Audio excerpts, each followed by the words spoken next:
Muy buenas noches, están ustedes a punto de ver un programa más de La Dichosa Palabra en el canal 22, en este 20 de junio del 2009, un programa en vivo donde nos hacemos de palabras entre nosotros y con ustedes. Invito a mis compañeros a que se presenten. Decía Mark Twain que un hijo sabio conoce a su padre y uno poco usual lo aprueba sin reservas. Mi padre, Miguel, a veces es un poco mal portado, pero es tan entrañable, tan generoso y tan encantador que yo me sumo a las filas de los poco usuales y lo apruebo sin reservas. Felicidades pues a él, a mi papá y a todos los padres mañana en su día. Soy Nicolás Alvarado, muy buenas noches. Muy bien, esta tarde yo estaba siguiendo una mala costumbre que consiste en leer a los escritores recientemente fallecidos. Y digo que es mala porque sería bastante mejor costumbre la de leerlos cuando todavía están con vida. Y así es como estaba yo releyendo un artículo de los muchos artículos fantásticos que reunió Alejandro Rossi en su Manual del Distraído, un artículo dedicado a la enseñanza y a la filosofía, y me topé con esta frase: los profesores enseñan y los alumnos aprenden. Sería delicioso que todo se redujera a estas 7 palabras. Este deseo de simplicidad y de que las cosas sirvan para lo que se supone que deben servir es muy, muy antiguo. Ya decía Confucio: jun jun, chen chen, fu fu, tse tse. Jun jun, que el príncipe principee o que el príncipe sea príncipe. Chen chen, que el vasallo sea vasallo. Fu fu, que el padre sea padre. Tse tse, que los hijos no sean como moscas, que sean como hijos. Buenas noches, soy Pablo Bobiosa. No, pues chin chin. Noche mágica, noche cósmica, dirían nuestros ancestros, porque hasta hace pocos años esta noche era una de las más importantes para todos los pueblos de la antigüedad. Mañana es el solsticio de verano, o sea, en las pirámides antiguas de Egipto, en las nuestras también, en los antiguos templos de Angkor, en el antiguo Stonehenge, estaba todo diseñado para esperar esta madrugada que viene, esta noche mágica. Y así adorando al astro sol, al Padre, que mañana es por eso Día del Padre. No es por eso, ¿verdad? Pero coincide que es Día del Padre Sol. Y curiosamente el sol, dirían los japoneses, los árabes y los alemanes, es para ellos todavía femenino. Originalmente dicen que era femenino, pero para nosotros es padre. Y voy a leerles rápidamente este cántico al sol de Atón, del dios Atón, que fue traducido por José Luis Martínez. Surges hermoso en el horizonte del cielo, oh Atón viviente, iniciador de la vida. Cuando apareces por el este, llenas la tierra toda con tu belleza. Eres gentil y magnífico, radiante y alto sobre las tierras. Tus rayos abrazan los confines en toda la extensión de cuanto has hecho. Tú eres Ra y llegas a las fronteras para tus hijos amados, oh Sol. Soy Germán Ortega, ¿cómo les va? Muy buenas noches, felicidades, como Nicolás, a todos los padres, a mi padre, por supuesto. Pues yo me adelanté al Día del Padre porque hoy es el cumpleaños de mi hija y el Día del Padre se celebra cuando uno se vuelve más padre, ¿no? Yo traía una frasecita de Wittgenstein que dice, si por eternidad se entiende no una duración temporal infinita, sino la intemporalidad, entonces vive eternamente quien vive en el presente. Qué manera de volverse inmortales, ¿verdad? Vivir en el presente. Muy interesante. Nosotros somos inmortales, ustedes también, porque estamos aquí en el presente, en este programa en vivo. Si nos ven en la repetición, los inmortales serán ustedes, pero nosotros, quién sabe. Berenice García, comenzamos con sus dudas. Recomendación de libros, quiere que le recomendemos algún libros de suspenso en inglés y habla de Patricia Highsmith. No, pues primero que hablaría de Patricia Highsmith sería yo. En efecto, me parece que Patricia Highsmith sería una autora a recomendar, sin duda. Y además de que Patricia Highsmith tiene un libro que no es de suspenso, pero que es quizás el libro paradigmático para saber cómo elegir un buen libro de suspenso. Ese libro se llama Suspense, a diferencia de la mayoría de la producción literaria de Patricia Highsmith, no es una novela ni un cuento, sino un ensayo, está editado por Anagrama. Y en Suspense lo que hace Patricia Highsmith es justamente, digamos, hacer una suerte de manual, digamos, del buen narrador de narrativa de suspenso. Y quizás una de las ideas reiteradas que tiene en este ensayo es la idea de que una buena narración de suspenso es una narración sin truco. Es decir, cuando se devela de pronto una verdad que nadie sabía o cuando hay un dato científico que a nadie le pasaría por la cabeza porque no tenemos una formación científica, pero de pronto lo expone el autor al final y entonces pues hace trampa, digamos, como nadie sabía eso, no se podía prever, digamos, el desenlace de la historia. Hay truco y eso le parece a Patricia Highsmith emblemático de la mala narración de suspenso. Yo estaría totalmente de acuerdo. Como Conan Doyle, ¿no? Como Arthur Conan Doyle, que O me parece Agatha emblemático Christie, de ¿no? la mala narración de suspenso, igual que Agatha Christie. En algunos, no en todos. Es que No en todos, pero hay un digamos debate es- muy bueno sobre sorpresa y suspenso. Hay dos directores de cine, además, que lo abordaron muchísimo, que fueron Alfred Hitchcock y Billy Wilder. Alfred Hitchcock, en este libro también extraordinario de entrevistas que tiene con François Truffaut, que está editado por Paidós, ahí Hitchcock habla de la diferencia entre sorpresa y suspenso. Lo que dice sorpresa es de pronto en la secuencia de la película estalla una bomba. ¡Pum! Sorpresa. Suspenso. Sabemos que abajo de la mesa hay una bomba. Sabemos que los personajes no saben que abajo de la mesa hay una bomba. Vemos el tic-tac de la bomba. Vemos la interacción que están teniendo con la parte de abajo de la mesa, sus piernas, sus manos, etcétera, y sabemos que podría estallar en cualquier momento la bomba. Eso es suspenso. Eso se ve, por ejemplo, en la película de Hitchcock, La Soga, donde tú sabes que en la mesa central de este departamento donde hay unos El amigos cadáver. Que es un invitados a baúl. cenar, está el cadáver. Y todo empieza a girar alrededor de eso y es un suspenso increíble, ¿no? Y Porque no es Siena, sino hasta 10 minutos antes de que termine la película que se abre el baúl y se ve el Oye, cadáver. Nico, Sí, sí, perdón, sí. ahorita que decías suspenso, en efecto todos decimos suspenso, pero los españoles yo me he dado cuenta que escriben novelas de suspense. Todavía siguen diciendo novelas de suspense. Porque lo que Pero por ellos la dicen, traducción dicen al universidad.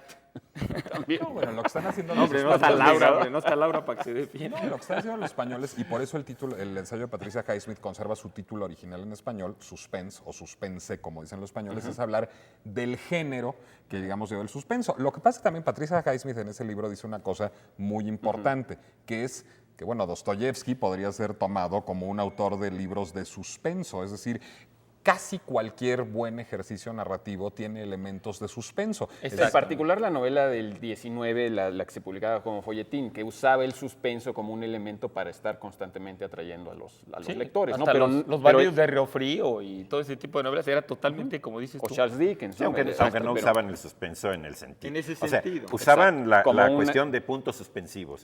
Y que se queda, sí, que se quedara uno con la expectativa de puntos qué es lo que va a suspensivos. pasar. Como toda gran novela, que Sí. uno lo que tiene que un gran novelista tiene que hacer que uno quiera siempre esté pensando qué es lo que va a pasar, ¿no?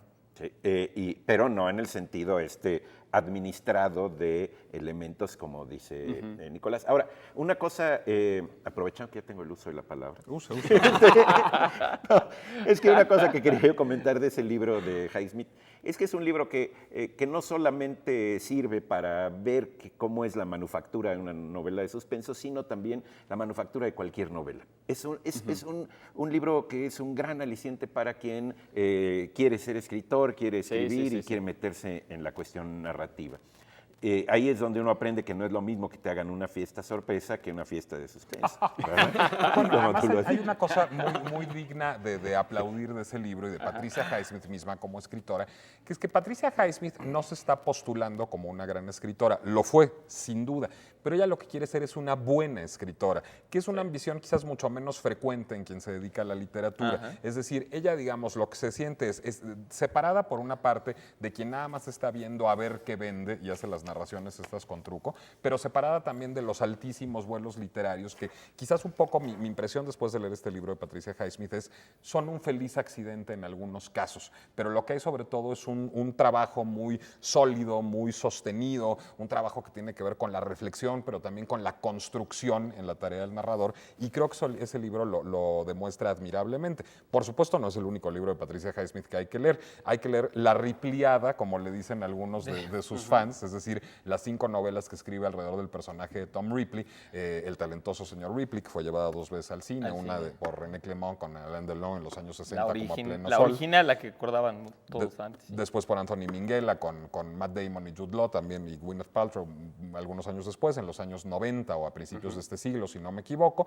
Y las que siguen, Ripley's Game, que la llevó al cine Liliana Cavani, si no me equivoco, alguna otra que llevó al cine Wim Wenders como El Amigo Americano, no me acuerdo cómo se llama originalmente en inglés, creo que en español se tradujo justo como El Amigo Americano, y sin duda Extraños en un tren, la primera novela de Patricia Highsmith, que es una novela extraordinaria sobre 2 personas que quisieran matar, uno a su padre y el otro a su mujer, y que deciden, para que la policía no los descubra, intercambiar asesinatos para que no haya móvil aparente. Pero es de muy ese buena asesinato. porque uno de los dos decide eso.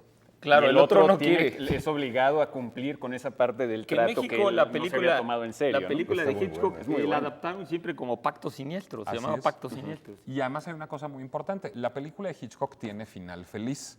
La novela de Patricia Highsmith no tiene final feliz. Es La decir, hicieron muchas. hasta como comedia con Danny DeVito. bueno, en tono de esa comedia, película, Tira Mamá del Tren, es una suerte de parodia de Extraños en un Exacto. tren, Sí. y es una cosa divertidísima, Sí, sí, en sí, efecto. muy divertido. Con Billy Crystal, ¿no? Con Billy También. Crystal y Billy Danny Crystal, DeVito. sí. Yo quiero mandar un saludo a Marcela, una amiga que hace unos años leyó en el periódico una nota sobre Patricia Highsmith. Ella me prestó los libros de Patricia Highsmith cuando yo no la conocía y realmente pasé por un par de años de locura de leer solo Patricia Highsmith y de secretar adrenalina constantemente con la lectura de esos libros. Y ella leyó una vez en una nota en el periódico que el nombre de Patricia Highsmith aparecía en la guía tal cual de teléfonos de Londres, y ella marcó al 04, si no me equivoco, en aquella época, y pidió el nombre de Patricia Highsmith en Londres, ¿Y le a dieron poco el se teléfono comunicó y con le ella? marcó en el día de su cumpleaños. Patricia Highsmith le contestó el teléfono personalmente. Oye, y, qué padre. y bueno, pues son nuestras cosas que es una fan. Pero dicen que una Patricia fan friki Highsmith como tenía un Marcela. carácter espantoso, ¿no? Bueno, debe, Por Fue eso muy cordial vamos- con mi amiga. era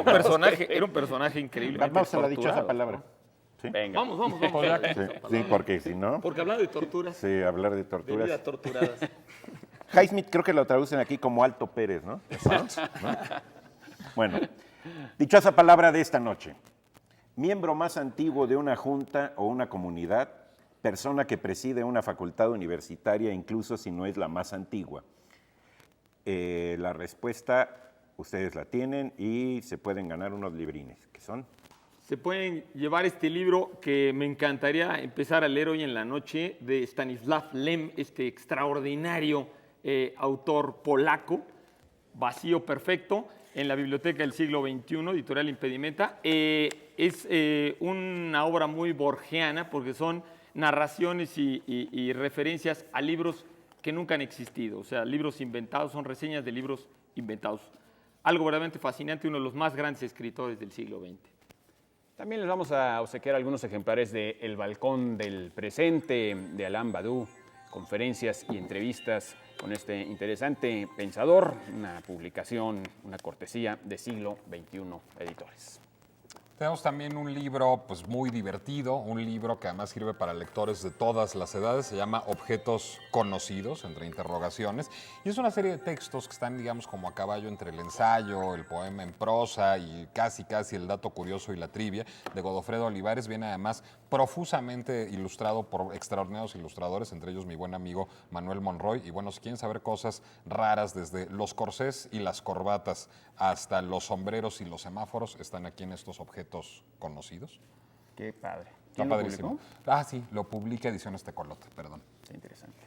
Bueno, yo ahorita con lo de Stanislav Lem de los libros de reseñas, una vez di una clase, dije, bueno, voy a dar media clase, pero no quería decir que diera una clase de media hora en vez de una hora, sino les dije, la mitad de lo que yo diga van a ser mentiras. Sí. Y la otra mitad van a ser datos que yo se supone que tengo. Y entonces su misión, si ustedes deciden aceptarla, es ver Con misión y qué ver es cuál lo sí, cierto y cuál qué no, es lo ¿no? otro. ¿no? Que en Pero efecto, yo como veía que mencionaba estaban- Germán, es muy interesante porque Borges y Adolfo Bioy Bioy Casares usaban muchísimo esa técnica, ¿no? De dar algunos datos verdaderos y otros no eran tan verdaderos y ahí uno no Sí. sabía que sí y que no. Pero Que ahora tanta gente le ha copiado como Dan Brown. Parte de la fama de Dan Brown está afincada en eso, ¿no? Eduardo, lo que tú les pedías a tus alumnos no era su misión, era su misión. No, que ellos tuvieran la capacidad de discernimiento, pues. Bueno, yo los noté como que querían todavía jaimistizar más. Yo quería contar una anécdota no highsmithiana, pero que ilustra también muy bien el suspenso. Otra vez una anécdota cinematográfica de Billy Wilder, ese otro gran director de cine, y de un error que cometió probablemente en una película justamente basada en una obra de teatro de Agatha Christie, en Testigo de Cargo. En esa película, Marlene Dietrich encarna a una mujer que se hace pasar por otra mujer, por una mujer, ella es un personaje alemán aristocrático, como era ella misma, y se hace pasar por una inglesa de clase baja para salvar a su marido de la cárcel. Extraordinaria película. Extraordinaria película y extraordinaria actuación, pero Marlene Dietrich le reclamó hasta el último de sus días a Billy Wilder la decisión que le costó el Oscar según ella. Es decir, desde el principio nosotros vemos a esta mujer barrio bajera, pero nunca se nos dice que es Marlene Dietrich. Eso no se revela sino como sorpresa al final de la película. En cambio, se filmó la versión alterna, en donde inmediatamente después de que ella encarnara a esta mujer barrio bajera, se quitaba la peluca y hablaba como Marlene Dietrich y sabíamos que era ella. Ahí hubiera sido una elección en favor del suspenso otra vez, es decir, es la misma mujer, ¿qué irá a pasar? ¿Por qué estará haciendo esto? No de la sorpresa que fue develar al final que se trataba de la misma mujer. Bueno, según Marlene Dietrich, eso hizo que no se valorara adecuadamente su actuación, porque solo al final se daba cuenta el público y la crítica de que era la misma mujer, y ella siempre le reclamó que eso le costó el único Oscar que nunca se ganó. Bueno, vamos Oye, a yo otra quiero palabra. agregar ¿Tú ya quieres en agregar el algo? plan de las recomendaciones. nada más. Suspensemos la cosa. Bueno, todas estas novelas de Patricia Highsmith, aunque no estén dentro del ciclo de Ripley, son fenomenales, Mar de Fondo, etcétera, ¿no? Y los cuentos. Y los cuentos son muy divertidos, tienen unos cuentos misóginos ahí muy extraños también. Terroríficos. Yo quería recomendar una gran novela de suspense también, que es El Inocente, de Ian McEwan. No les diré más, pero es una de esas novelas también donde uno secreta mucha adrenalina. Ahora, con estas aclaraciones que comenzó a hacer Nicolás, habría que cuidarse y no ir a comprar un suspensorio y que le den un sorpresorio, ¿no? Ahí hay que cuidarse. Jesús López nos pregunta sobre No es el lo origen- mismo que te suspendan en la escuela a que te sorprendan Te en la sorprendan. escuela. Que claro. A mí me suspendieron, Me desde suspendieron, entonces pero ya no nunca más me sorprendieron. sorprendieron en la escuela. Bueno, vamos con otra palabra. ¿Sí? Una corta, no, bueno, vamos con una y la cortamos si es necesario. Sí, ¿no? sí. ¿Sí? Jesús López pregunta sobre el origen de la palabra púrpura. Púrpura. Púrpura, bueno, pues púrpura. Bueno, la púrpura, lo primero que probablemente nos viene a la cabeza es hoy el uso en medicina, ¿no? Es una enfermedad que tiene un nombre muy largo. Bueno, hay varias formas de la púrpura y es cuando le faltan a uno plaquetas y se le hacen manchas en la piel, todos los médicos lo saben, y hay algunas que tienen que ver con otras variedades de problemas en la piel, pero son manchas en la piel rojas, ¿no? Puede ser incluso el por síntoma rojo. nada más de hasta de meningitis a nada, ¿no? O Exactamente, sea, de muchas- de mil cosas, ¿no? De muchas que se llaman también púrpura. Pero bueno, yo creo que aquí el origen de la palabra, a mí me gustan a veces esas polémicas de los orígenes de las palabras, que a veces convencionalmente se le llama una palabra, se trata de buscar el origen en un sentido y a veces pues el sentido puede sonar más en otro, aunque sea desconocido. En el caso de la púrpura, por ejemplo, yo me acuerdo que la púrpura en los diccionarios viene que es la raíz tiene que ver con pórfidus, con porfiria, que era el nombre de un gasterópodo, es el nombre de un gasterópodo, el múrice o múrix, ¿no? Que fue encontrado esta propiedad maravillosa del múrix entre los fenicios antiguos, que producía una pequeña sustancia que en el animal no tiene color rojo, pero que en el momento que toca el aire se empieza a volver rojo. Y parece ser que los animales en la playa, perros, etcétera, a veces mordían estos gasterópodos que son muy pequeños y que tienen una concha así bastante dura. O sea, es Y como que un molusco, digamos. Es un molusco, exactamente. Pero se llaman gasterópodos porque producen gases en quien los come. No, no es cierto. No es cierto. Entonces, bueno, estos ¿No será que animalitos... lo que expelen son muchos gases los gasterópodos más bien? Pues no viene por ahí, Nico. Pero bueno, la cosa es que se les llenaba la boca de un color muy, muy rojo, y entonces los fenicios en determinado momento descubrieron que esa sustancia era una forma de teñir un rojo en las pieles, en las telas sobre todo, un rojo impresionante. Vamos, el rojo más famoso de la historia para teñir. Pero es carísimo porque se necesitaban pues casi 10,000 animales para algo así como 2 gramos o 3 gramos o algo así, era una barbaridad, y por eso se volvió sinónimo de algo muy caro. Entonces tener una tela de púrpura, o sea, de ese color del múrice, pues era algo carísimo y era algo muy, muy valorado. De ahí viene, por supuesto, eso sí, de ese origen seguro viene del nombre del animal, viene el color de esta piedra, el pórfido, que se utiliza también para las tumbas imperiales, para la tumba de Napoleón, que está en pórfido rojo precisamente, y de muchas tumbas de faraones egipcios. Bueno, es que justamente de ahí, perdón, Germán, es que el púrpura haya sido asociado siempre con la realeza, la nobleza o la alta jerarquía eclesiástica. Es decir, solo Exactamente. ellos podían acceder a ese color, ese porque color. como dices, era carísimo. El Exactamente, famoso púrpura imperial o púrpura Así se tiriano, llama, ¿no? Púrpura imperial, y que también lo usaron, por supuesto, miembros de la iglesia, pero probablemente el origen, otros etimólogos han dicho que el origen probablemente sea la relación que existe con la raíz de puro, pureza, purgatorio, purificación, etcétera, etcétera, y que de pureza viene que ese tipo de color se utilizaba, y el múrice se utilizaba sobre todo para representar en los antiguos altares del cercano oriente la sangre menstrual, que era santa, o sea, el color de la sangre menstrual.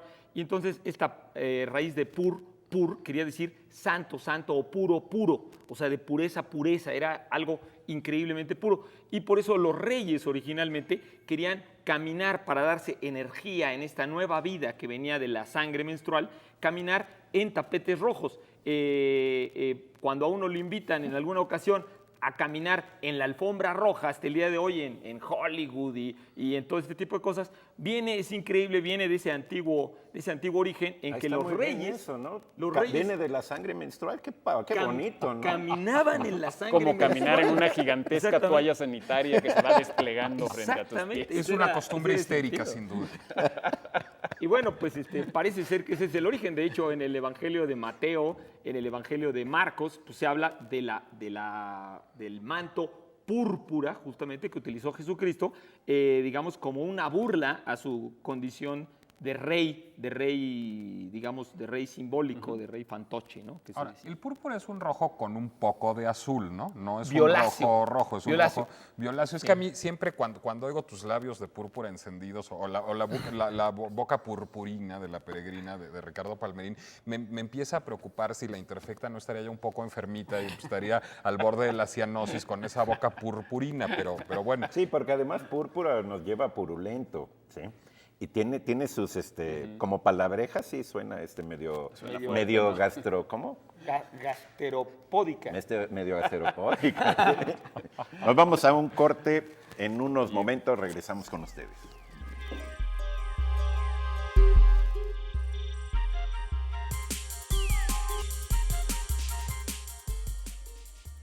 Seguimos aquí en La Dichosa Palabra en esta noche solsticial y paterna, y seguimos rápidamente con sus palabras. Nos pregunta Mariela Sosa, ¿por qué la letra X se usa para tantas cosas? Pues podríamos poner una X, ¿no? O una X, palomita o una X.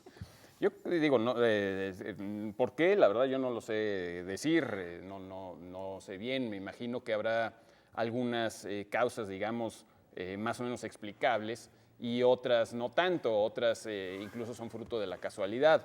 Ahorita voy a explicar un poco esa posible casualidad, pero lo que quiero decir es que hay siempre un margen como de subjetividad en lo que evocan las letras en los creadores, en las personas, y en ese margen de subjetividad pues es bastante inexplicable por qué una letra se usa para algo o para otra cosa. Alguna vez hablábamos de la letra K, que también tiene resonancias muy particulares. La X tiene una historia singular. En primer lugar, no sabemos bien, al contrario que la mayoría de las demás letras de nuestro alfabeto, no sabemos bien cuál es su origen.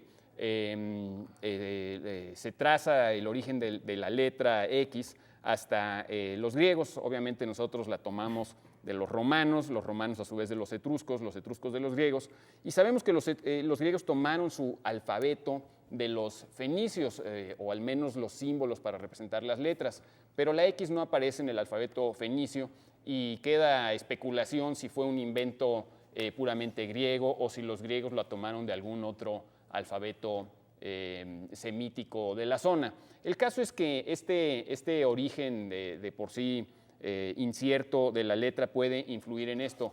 Además, es una letra pues, que se usa muy poco en la letra, en el habla común. Cuando mencioné que podía deberse un poco a la casualidad, existe esa famosa anécdota donde cuando Descartes publicó cuando Descartes publicó su geometría, la famosa geometría de Descartes, hay una anécdota muy simpática en la que se supone que él había decidido que iba a dar, digamos, a las constantes, las letras ABC, y a las incógnitas, para su álgebra, iba a darle las letras X, Y y Z. De hecho, fue el primero que decidió esto de forma totalmente arbitraria. Y al parecer, él había decidido que le iba a dar preponderancia a la Z.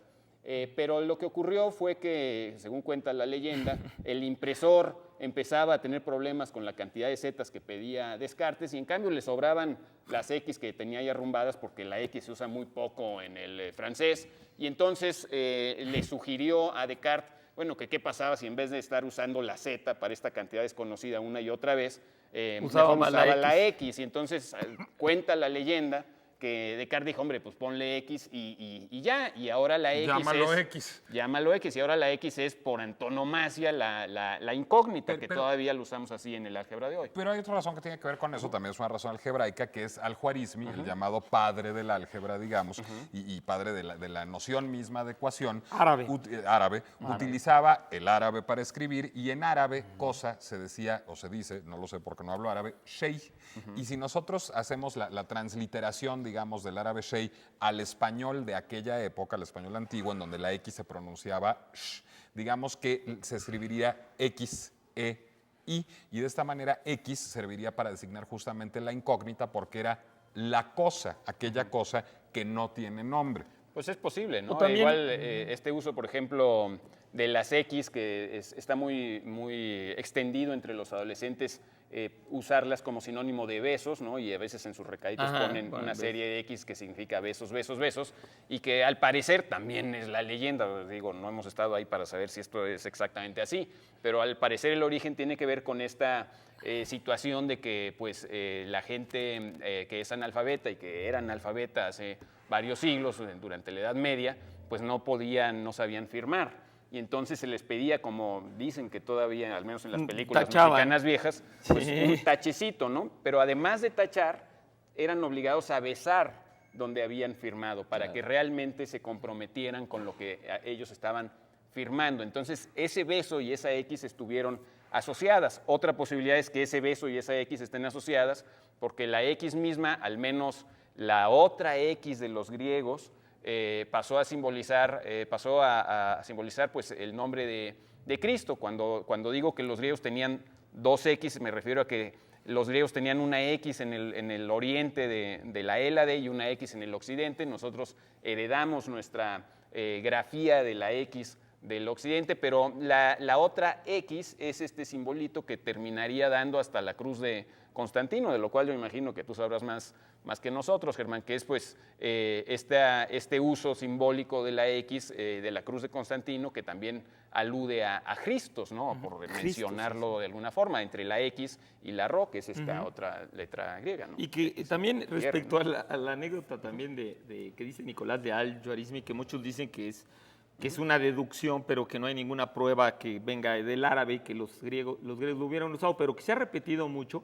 es que también al poner shay en árabe cosa, y traducirlo al griego, hei, los griegos lo tomaron también por genos. Genos es extraño y se empieza a escribir también con X. Entonces, también lo extraño, o sea, lo que no es, pues también era lo que venía con X también. Y todavía eso llega hasta el uso de los rayos X, que cuando Konrad Röntgen descubre estos rayos, creo que a fines del siglo XIX o muy al principio del XX, pues también deciden ponerles X porque le parecen muy extraños, porque la X es de ese mismo gas que significa cosa extraña, o de xenófobo, de lo que es extraño. Y la X también es aquello que no se quiere decir. Digo, dos ejemplos muy concretos. Malcolm X, este luchador social negro estadounidense, decidió dejar de usar su apellido y sustituirlo por una X por no querer decir el apellido que le habían impuesto, digamos, los blancos. Por eso Pero creo que no se llamaba ni siquiera Malcolm, ¿no? Creo que ni siquiera se llamaba O Malcolm. sea, hasta el nombre de Malcolm fue un invento, creo, ¿eh? En efecto, creo que tienes Pero razón. la X tenía que ver con eso de... Y luego esta famosa película, Madame X, que viene a su vez una obra de teatro francesa, Madame X, con Lana Turner la película. Bueno, este personaje es una mujer que, digamos, se arruina moral y financieramente y termina siendo una prostituta, y para que su hijo no se avergüence de ella se pone Madame X. Es decir, la X es siempre aquello que se oculta, es decir, que no se quiere que se sepa o que se quiere negar. Yo tendría más cosas que decir sobre la X, pero no están correteando. No sé, si quieren vamos a la... Yo también quería decir... nomás una yo cosa también me de la X, sí. pero vamos a nuestra dichosa frase del día de hoy. Abusados con lo que falta para que lo completen.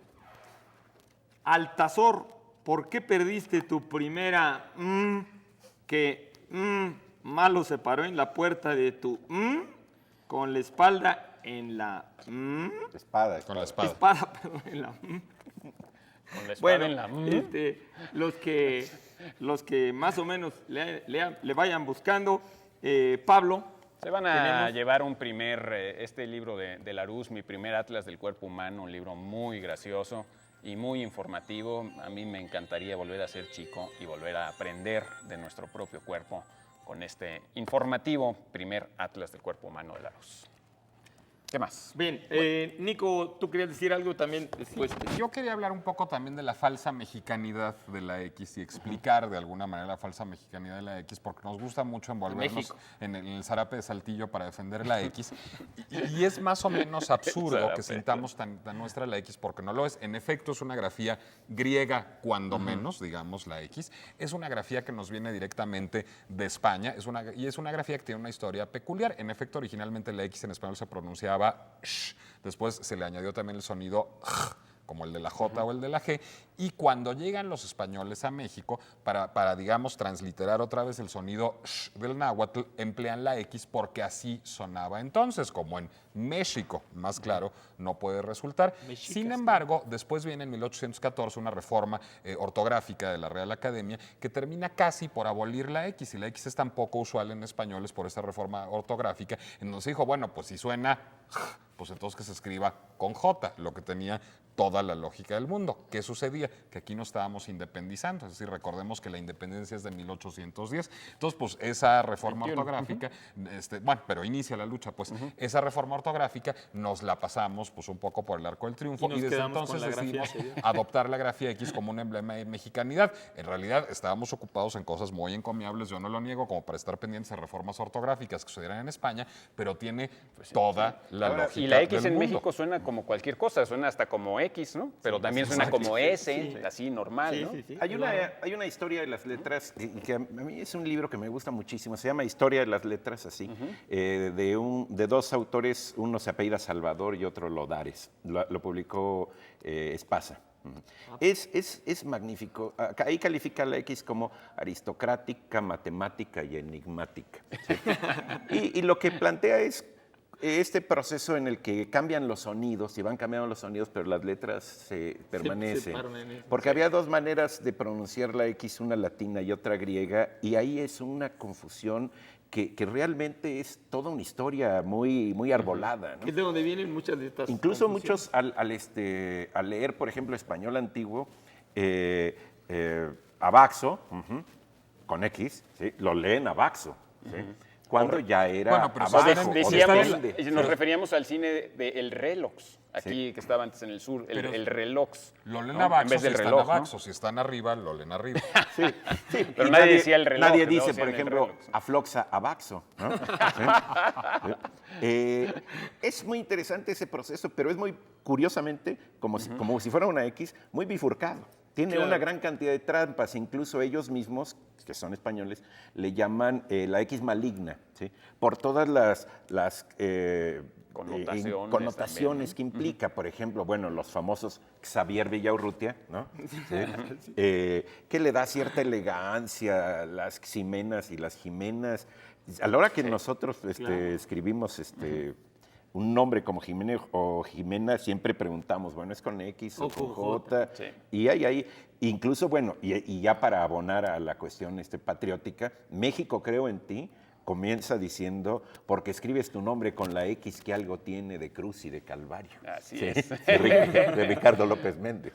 Oye, y también mencionar, ahora que hablabas de Xavier Villaurrutia, ese gran libro muy padre de evocación de Octavio Paz y de esa amistad, que el libro se llama Javier se escribe con X. Con X. Que Y esa ahora- es un No, perdón. que se usa como a veces como prólogo en ciertas antologías de Javier No, yo lo que Villaurrutia. quiero decir es que ahora que hablabas de las ximenas con X, habrá que recordar que en el Cid, porque hay una versión del Cid francesa que escribe Corneille, el personaje se llama Chimène, y así se dice Jimena en francés, ¿Con SH? Chimène, con CH, pero ahí está la sonoridad original de la X, es decir, Exacto. la Jimena del Cid español era Ximena originalmente. Bueno, yo nomás quería decir algo también curioso de la X, que es que en la bandera británica y en la bandera de Irlanda sobrevive justamente esta X, que es la cruz de San Andrés. ¿Recuerdan ustedes la cruz de San Andrés? A San Andrés lo crucificaron. voltearon. Exactamente, lo voltearon. Y en la bandera británica está la cruz de San Andrés y la cruz parada, que es la cruz de San Jorge. En la de Irlanda solamente, en la de Irlanda independiente, está solamente la cruz acostada. Que por cierto, en la masonería se dice que esa cruz de San Andrés es también un símbolo de incógnita, de que en la Edad Media sabían muchos de los investigadores o decían que Lázaro y Andrés, o sea, Lázaro y Andrés, eran el mismo personaje y que por eso el símbolo de Lázaro originalmente era de el que se levantó Laxario. y resucitó, y era la X que estaba abajo del fénix, del ave fénix, porque Lázaro el que había revivido como el ave fénix, y entonces que se empezó a representar simbólicamente con un fénix con una cruz abajo, que eran los palos de madera de los que salía el fuego, y arriba el fénix, y entonces que por eso se adoptó como símbolo de San Andrés. Eso se dicen los masones. Ahora, en la algunos libros cuestión de los masonería. besos, eso del que decías tú, a veces se pone bexo, BXS, y cuando el beso es un poquito más pornográfico se ponen 3X y la S. ¿sí? Hay ese juego con las famosas 3X de que simbolizan algo pornográfico. De hecho, es un tema Y muy eso no sé yo interesante por esa qué, X, no sé. porque en 1968 la MPAA, la Motion Picture American Association, que es un poco como la secretaria, cumplía esa función que aquí cumple la Secretaría de Gobernación de poner, RTC. para o ser RTC cumplía esa función de poner la clasificación en las películas, ideó clasificar por primera vez con X algunas películas, que incluso lo cual no obstaba para que películas como Midnight Cowboy ganaran el Oscar, películas como Naranja Mecánica, son películas clasificación X. El problema fue que los pornógrafos empezaron a darse cuenta que eso Películas vendía 3X. bien y entonces empezaron a agregarle X y X y X y bueno, de ahí viene la triple X, pero no fue una idea... Y Para hay que no decir pasar que a las- justamente a pesar de eso se reconsideró la clasificación de las películas y películas como Naranja Mecánica o como Midnight Cowboy están reclasificadas como R. Ya Para no eso- son X. Ya no Ya son no son X. X. Para eso se inventó la clasificación primero NC17 y luego R, porque sí, ahora la X es, digamos, como específicamente pornográfica. Exactamente. Entonces, bueno, que nada tiene que ver con los hombres X, pero sí con el incógnita de que sean unos hombres extraños, ni con la cerveza 3X. Pero bueno, vamos. Esa es 2X. Es que nada más te pones psicalíptico, pero tantito. Vamos a nuestra dichosa frase de nuevo. Altazor, ¿por qué perdiste tu primera? ¿Qué ángel malo se paró en la puerta de tu con la espada en la? Bueno, a ver, mi querido Nicolás, ¿qué tenemos para los que sepan la historia? Tenemos The Africa Book, A Journey Through Every Country in the Continent, o sea, un viaje por todos los países del continente africano, un viaje informativo, también un viaje fotográfico. Está editado en esta maravillosa colección de libros de Lonely Planet que se pueden conseguir en Mundo Joven. Muy bien. Y bueno, también tenemos El lado oscuro del amor de Rafik Shami, un autor nacido en Damasco, que ha de estar complicadita porque trae hasta árbol genealógico.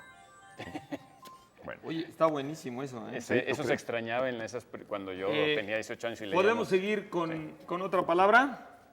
Que no. No, bueno, vamos ahora a un corte y ahorita volvemos con ustedes. Muchas gracias.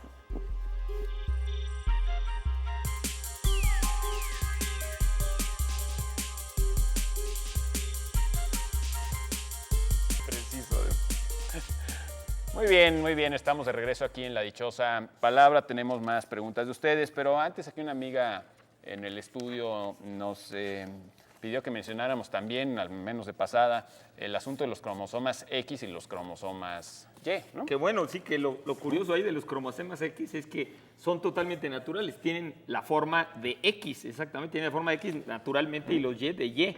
O sea, nadie inventó que se llamaran Y o se llamaran X. ¿Y no hay cromosomas triple X cuando se pone más cachonda la cosa? Pues no No sé. son espermatozoides, son cromosomas. Son cromosomas. Son espermatozoides. Bueno, vamos a ver, tenemos aquí otra pregunta. Esta es de Héctor Padrón, que nos pide que hablemos del libro Y retiemble en sus centros la tierra, de Gonzalo Celorio. Yo me apunto ahí para esa. Pues es tu No, cuate. no voy a tu decir, cuate, así no voy es. a, no voy a ser Tu compadre, muy, ¿no? bueno, Tu compadre. yo he solapado varios libros de Gonzalo Celorio, es el escritor en español que a mí más me gusta en cuanto a su prosa. Tus conversaciones con Gonzalo Celorio sobre, por ejemplo, Julio Cortázar son ya Por ahí tiene legendarias, ¿no? Legendarias, célebres.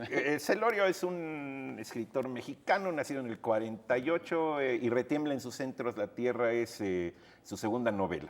Publicó una que se llama Primero Amor Propio, luego Y retiembla en sus centros la tierra, que es una frase que algunos conocen, y la No así última el Coque que publicó Muñiz. es Tres lindas cubanas. ¿Sí? Incluso yo trabajo como personaje en la primera y actué también como personaje que me contrató en la tercera. Realmente, bueno, es una historia apasionante, es un profesor de literatura que va con sus alumnos a recorrer el centro y a ver distintos elementos de arquitectura, pero al mismo tiempo hacen un juego un poquito cortasariano de pararse en distintas cantinas históricas del centro y tomarse una copa. Pero él viola sus propias reglas y entra en una especie de delirio muy interesante que en cierta medida va reflejando el Vía Crucis. ¿Sí? Tiene su primer caída, su segunda caída, etcétera. Realmente es una novela publicada por Tusquets, yo la recomiendo amplísimamente. ¿Todo Celorio está en Tusquets, no, Eduardo? Sí, todo Celorio está en Tusquets. Lo agarraron de... no, hay una que se llama La épica sordina que publicó Cal y Arena, pero no es novela, es un libro de ensayos. ¿no? Pero está reeditado Son en ensayos Tusquets mexicanos. también, ¿no? Parte está en Tusquets, sí. Acaba de sacar un último libro de El de la ensayos catedral, por ejemplo, que se llama no es- Cánones subversivos. ¿Perdón? Tenía un libro muy interesante sobre la Catedral Metropolitana que originalmente no estaba en Tusquets, creo que ya también está en Tusquets, ¿no? Sí, yo lo No, no primero estoy que seguro. leí de él fue Tiempo cautivo, que es un ensayo sobre la Catedral Metropolitana. Exacto. Ahora ya está incorporado a sus libros de ensayos. ¿Sí? Ok. Él es, creo que es el secretario de la Academia de la Lengua, ha sido director del Fondo de Cultura de la UNAM. Y una cosa muy interesante es que, bueno, siendo funcionario y con todo lo que implica eso de carga y de presiones, ha seguido haciendo una literatura muy creativa. Tiene muchos como vetas poéticas en su propia narrativa. Es una narrativa muy sonora, para mí realmente magnífica. Oye, a Muy bien. propósito de la cruz, ahí como hace su Vía Crucis, también juega con esto de la cruz y de la cruda, ¿no? Sí. El juego de la cruz, ahorita que hablábamos de la cruz. Sí, la cruz es un sinónimo de cruda. cruda, ¿no? Sí. Más bien la cruda es una cruz. Y a veces es una incógnita. Es una cruz. Ok. Y a veces la quisiera uno negar. Vamos a ver, vamos a repetir rápidamente la dichosa palabra. Miembro más antiguo de una junta o una comunidad, persona que preside una facultad universitaria, incluso si no es la más antigua, ni en edad ni en la facultad. Se pueden llevar las personas que conozcan a qué palabra corresponde esta definición. Una novedad, una edición abreviada del Mercader de Venecia, de un autor que está haciendo sus pininos en el teatro, que se llama William Shakespeare, es de Editorial Trillas. Muy bien. Y esta extraordinaria revista Arqueología Mexicana, muchos números para ustedes, léanla, de veras es buenísima para enterarnos de la riqueza de nuestro pasado cultural. Muy interesante revista Arqueología Mexicana, en efecto. Bueno, vamos a ver, tenemos una llamada de Ignacio Pacheco Aquino que nos pregunta a qué tiempo, voz y modo pertenece la palabra habemos. Yo sé a qué tiempo pertenece. Pertenece al condicional pasado, porque dicen que el condicional pasado es el tiempo de los idiotas y se necesita ser francamente idiota para usar la palabra habemos, porque no existe. Es decir, ¿de dónde viene el verbo habemos? Supuestamente que no existe, viene de haber. Entonces, ¿cuál es la primera persona del plural del presente de haber? Es hemos. Hemos visto, hemos transmitido, hemos escrito, hemos conducido, hemos hecho muchas cosas. Ahora, cuando se habla simplemente de lo que hay, se dice hay unos conductores en este estudio. Yo mismo no tengo que decir habemos 4 conductores en este estudio. Hay 4 conductores. Si quiero que quede perfectamente recalcado que yo me incluyo entre ellos, digo somos 4 conductores en este estudio. Pero jamás se dice que habemos 4 conductores, salvo en una excepción. Cuando está uno recurriendo a la expresión habérselas con alguien, es decir, es una expresión muy española, por otra parte, no la usaríamos mucho en México, pero bueno, uno puede decir nos la subimos. Nos la subimos con fulano. Con fulano, es decir, nos peleamos, nos enfrentamos con tal persona, pero es una expresión idiomática. Con esa excepción, nunca se usa habemos. No, yo me imagino que es una mala traducción de esa frase en latín que se usa cuando nombran un nuevo papa, que se dice habemus papa, ¿no? Pero tenemos papa. Exacto, es que habere es tener. De hecho, por eso hablamos de los haberes. Cuando yo digo, tengo en mi haber 2 libros, es que en mis haberes, en lo que yo tengo, poseo esos 2 libros. Y cuando sale, digamos, a anunciarse que hay un nuevo papa y sale humo blanco en el Vaticano y se dice habemus papam, significa tenemos papa, no habemos papa, pues papa nomás es uno, no es que aquí entre todos habemos un papa. Pasa, yo creo que viene también de un intento un poco amable de incluirse. ¿Sí? Si yo, por ejemplo, digo, hay 4 neuróticos hablando sobre palabras. ¿Sí? Tendrás razón. Entonces es una pluralización, digamos, falsa en ese sentido, Pero como entonces tú lo somos marcas. 4 Claro, de neuróticos acuerdo, aquí. usas el pero de ahí debe venir. Debe venir de todas estas caravanas que hacemos en el mexicano. En ¿sí? el mexicano. Para así, no, pues sabemos 4 neuróticos, para intentar pluralizar el hay, ¿sí? Porque el hay parecería así. Claro, de acuerdo, está mal, Está mal. pero un poquito buscándole la motivación criminal al asunto. Sí, o Sí, sea, hay pero 3 no. que llegas y dices, oigan, hay 3 asientos y habemos 4 caballeros, una cosa así, y ese es el sentido, ¿no? Sí. Seamos caballeros entonces alguno de nosotros y dejamos que sean 3 los que se sienten. Así es correcto. Bueno, muy bien, vamos a hacer una pequeña pausa y regresamos a lo que queda de la dichosa palabra. Hay poco.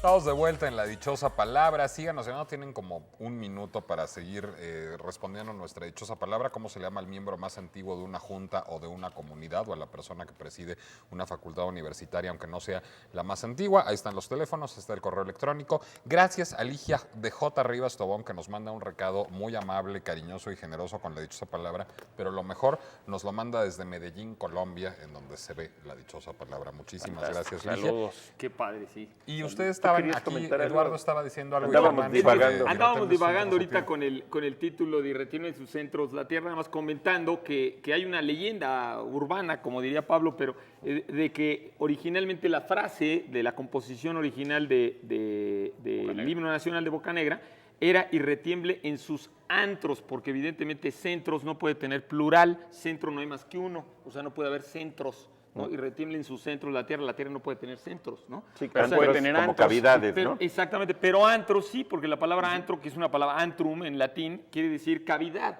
Y originalmente como la palabra cavidad, cueva, pues siempre se utilizó la palabra antro.